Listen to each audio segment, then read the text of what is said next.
После обучения в Оксфорде я решил вернуться домой, в Таджикистан, потому что посчитал, что полученные мною знания и навыки больше внесли бы пользу здесь. Меня зовут Фарух, руководитель и директор акселератора навыков Илмхона. Также работаю в Вашингтонском офисе Всемирного банка.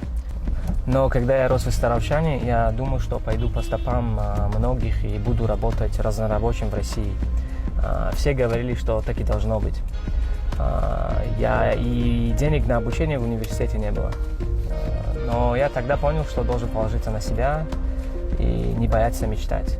Я знал, что придется трудиться очень много, может, намного больше, чем другим. И я начал свой путь с изучения английского языка.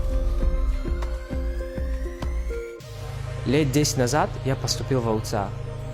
Этот опыт и образование кардинально поменяли траекторию моей жизни. Я стал мыслить по-другому. Передо мной открылись новые возможности. У нас очень молодое население, которое можно взращивать и вооружать навыками. Я увидел в технологиях потенциальный двигатель роста местной экономики, и поэтому решил соосновать Илмхона.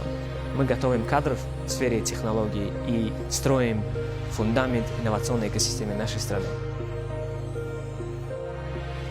Я работаю в Илмхона, потому что это мне позволяет создавать что-то свое и видеть влияние своей работы на жизнь людей. У меня есть свобода создавать что-то ценное, и такого ощущения больше нигде нет. Наша большая цель – стать институтом, который выпускает первоклассных специалистов и продукты. Мы хотим сделать Таджикистан страной талантливых людей в следующие 30 лет своей государственности. Мой жизненный принцип таков. Я всегда стараюсь достичь своего предела. Я часто спрашиваю себя, это все, на что ты способен? И какой бы ни был ответ, я все равно иду дальше.